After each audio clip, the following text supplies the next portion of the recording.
Good morning. Welcome to the offices of Norfolk District Council, and particularly our Poppies in Steel sculpture, which is a focus of remembrance and commemoration for all those from North Norfolk who have given their lives and made other sacrifices so that we can enjoy the freedoms and privileges of living in a democratic society.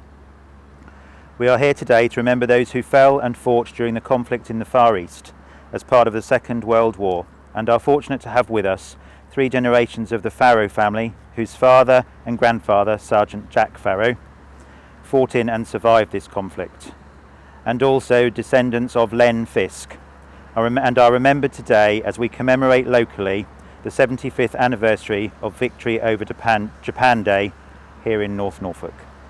Well, again, good morning, everybody. Obviously, this today is remembrance for victory in Japan. And obviously we remember all people involved in that conflict, civilian and military, all arms and all wings. But particularly this morning, I'm going to read about some of the local people in North Norfolk that were important in that conflict as we remember all these people. And just briefly before I get into that, we're in a difficult situation with the COVID, but we've managed to do this today because it's important that we remember these people. And thanks to Roy and Kay, who have enabled us to do this morning. They've put in great effort to make this happen. So thank you to them. So, whilst VE Day marked the end of the war in Europe in May 1945, many thousands of armed forces personnel were involved in bitter fighting in the Far East. There were 4 battalions of the Royal Norfolk Regiment directly engaged in the fight against Japan. 3 territorial battalions, the 4th, 5th and 6th Royal Norfolk Regiment, were part of the 18th East Anglian Division, which also included territorial battalions from Suffolk, Cambridgeshire and Essex. Having set out for Egypt in 1941, at South Africa they were reassigned to defend Singapore after the attack on Pearl Harbour and the Japanese entry into the war. The 2nd Battalion, Royal Norfolk Regiment, which was a regular battalion, was the 4th Infantry Brigade of the 2nd Infantry Division, part of the 14th Army, often called the Forgotten Army. Commanded by Field Marshal Slim, by early 1944 the Japanese had gained control of Burma and were preparing to advance into India. A Japanese expeditionary force crossed into India but found its advance halted at Kohima by the determined defence of the 2nd Infantry Division, of which the 2nd Battalion Royal Norfolk Regiment was a key part. If Kohima fell, the road to India and its railway system lay open. Fierce fighting continued over 3 months until the Japanese were forced to retreat as far as Mandalay. Subsequently, the Japanese withdrew to Rangoon, which they surrendered in May 1945. Whilst fighting at Kohima, one of the 5 Victoria Crosses awarded to the men of the Royal Regiment was won by Lieutenant Noland. Sergeant Jack Farrow of the 5th Battalion Royal Norfolk Regiment was sadly taken prisoner at the fall of Singapore and was in Changi prisoner of war camp for the remainder of the war.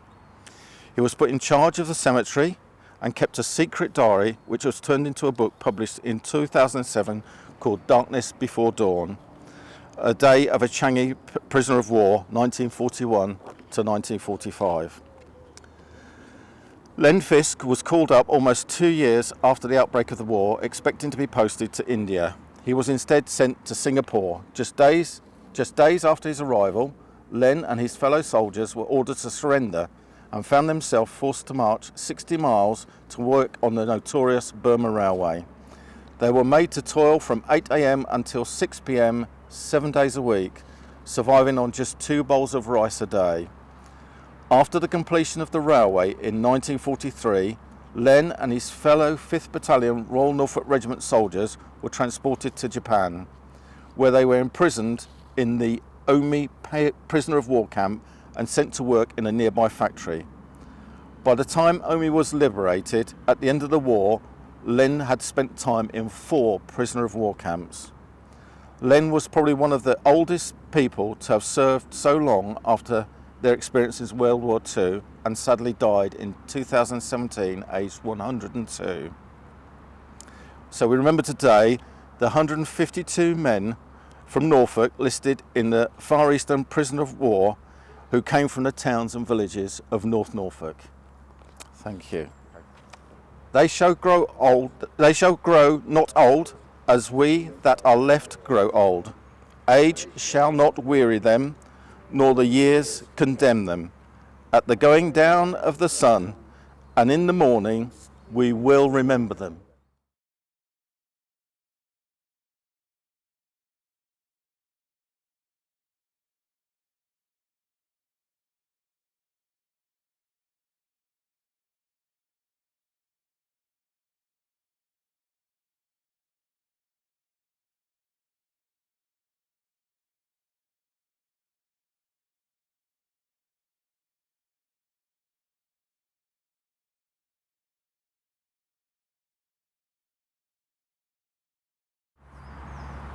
When you go home, tell them of us and say, for your tomorrow, we gave our today.